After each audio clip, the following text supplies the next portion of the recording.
Welcome back to Say Something Nice to Search for Spooky Shit, where I say something nice, search for spooky shit. It's all in the title. Today we'll be looking at Reveal the Deep. Reveal the Deep is a title coming to us from Lazy Monday Games. Well, hey, it's a good thing I wasn't too lazy this Monday to publish this. Okay, let's take a look.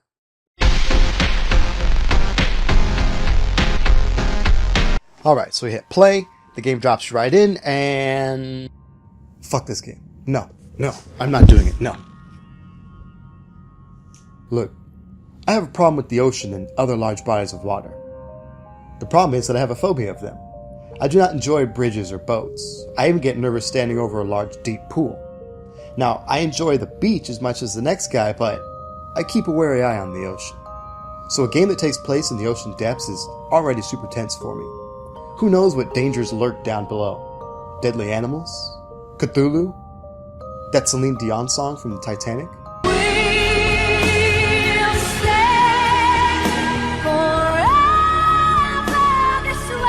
Even if you aren't, completely sane and right about the ocean like I am, you might still find this setting unsettling.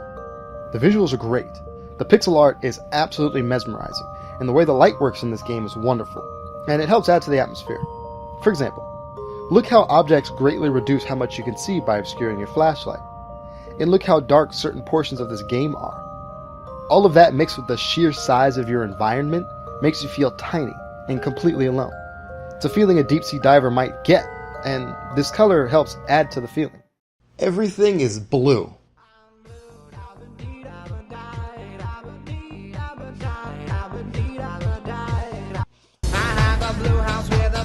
Unlike Lost in a Forest, where the overwhelming grayness just made me want to shoot my eye out, this blue works really well. It's super disorienting since everything looks similar, and it helps to remind you that you're trapped under who knows how much water and that you do not belong here. It's really an off-putting feeling, and the sound design does not help.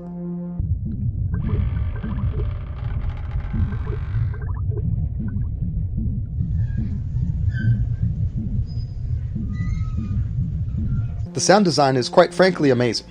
It was so pleasant to listen to the sounds of the ocean deep and the creaking of the wreckage. Even at times where I was stuck or lost, I didn't mind too much because of the ambiance of the sound. But it goes further than that. Everything is fairly muffled early in the game, except for this. I mean, come on. The only sound that's crisp and clear is when you tap on your helmet?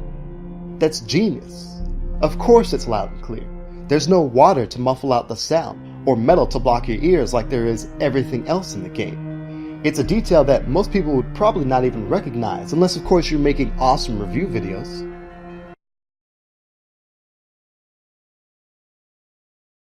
The wrap on your helmet turns off your flashlight. Now why in Michael Jordan's name would someone turn off their flashlight in the abyss that is the ocean? Well, because of time travel. Duh. So here's the base mechanic of the game.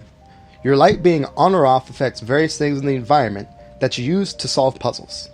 It's tricky at first because the game gives you absolutely no direction, but by the second chapter the puzzles become pretty straightforward. Like in the footage earlier, turning off your light near these lamps flashes you back to when the ship was intact.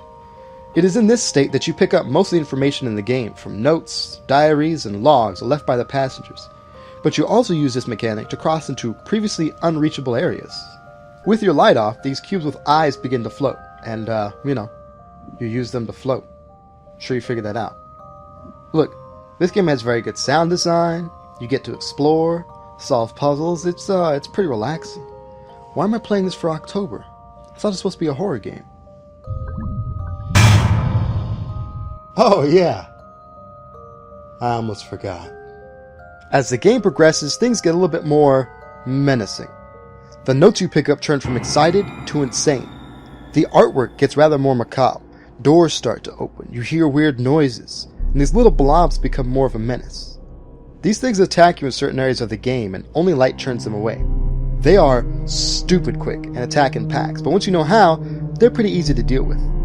They wouldn't even be that scary if not for the awful sound they made when they hit you. It haunts my dreams. The true terror in this game comes from the notes of the passengers. They grow increasingly panicked, and it all builds to a very, very interesting finale. Now, I want to talk about the story of this game because it is very good, but I must warn you that I'm going to spoil some of it for you. So, if you want to experience it all for yourself, please skip to this time here for the rest of the review. Through the notes, we learn that this expedition seems to have been an exploration of an uncharted island. On that island, the team found some ruins, and in those ruins was something. They loaded stuff onto the ship and set sail for home. A little bit into the voyage home, the crew started to experience some strange things. People began having headaches and acting disoriented. We also come to find out that something mysterious was being kept in the depths of the ship. Oh, please be Cthulhu. Please be Cthulhu. Crew members who wandered down into the hold came back up as if in a trance, with little or fuzzy memory of anything happening. We eventually learned that one of the crew, Tom, took a silver box from the hold. We learned that these things were released by Tom. They attached themselves to hosts and killed them, hence all the human-shaped coral-looking structures around the ship. Tom, being ground zero for the event, seems to have been swarmed the most, and he is now massive, yet somehow still alive to mourn his actions until you kill him. We also learned that Isaac, the last remaining crew member, has decided to sink the ship so that the creatures never make land. He blows up the boilers to cause critical damage to the ship. It must have worked, but there's a note here where he's back on top of the ship with no idea how he got there. It's a pretty good story on its own, and it's told in a very Lovecraftian way. You don't witness the horrors in a graphic and visceral way, rather, you slowly uncover the madness of what happened. But then at the very end, it takes a turn. When you beat the game tells you that you've driven back the darkness, and have been turned to stone for all eternity to keep the darkness at bay. And then, that's it. Some credits, no fanfare, and then bam, it's a new game. For about 60 seconds, I was angry, I was less nice. They left me with nothing and ruined a good story. I even peeped a couple other reviews and people shared the same sentiment as I. How could they do this to us? But then it hit me. Did you catch it? This note is the key.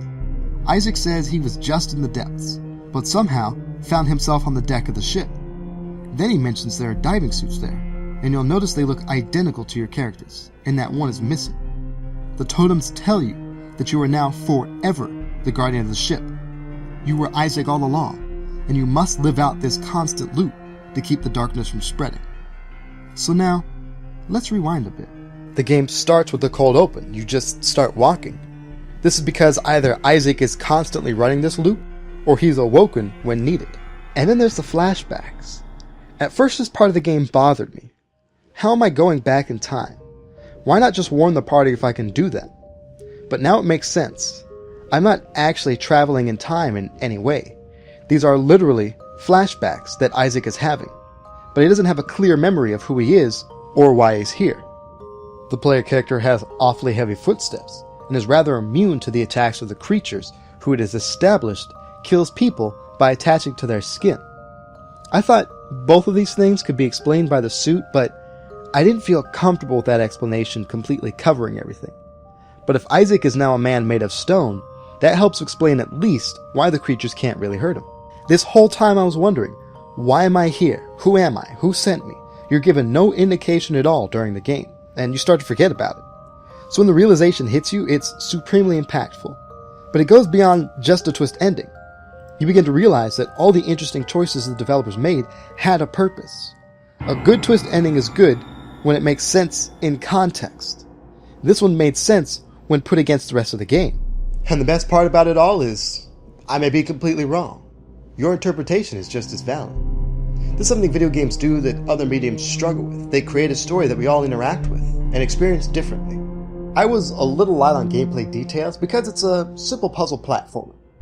And this isn't a horror game that's going to make you jump out your seat or shit your pants. Rather, it's a nice, suspenseful game that's a technical masterpiece and has a great story. Now here's the kicker. It's 99 cents. That's not the sale price. That's the price. If you have a couple hours, I highly recommend it. And it's a horror game that you can play if you want to play a horror game, but are worried that the jump scares and gore of other games on the market might be just a little too much for you. As always, the links are in the description below. And pro tip, make sure you wear headphones when you play this game. Reveal the Deep is nerve-wrackingly nice. Thank you for joining me, and remember, as always, if you can't say anything nice, next time on Say Something Nice's search for spooky shit.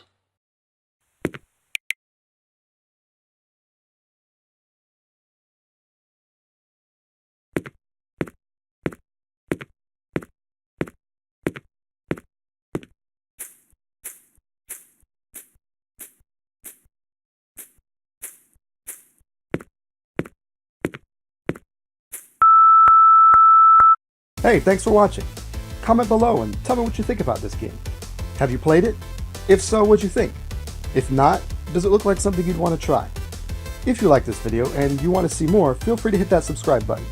And you can follow these links to a few of my other, more recent videos. Until next time.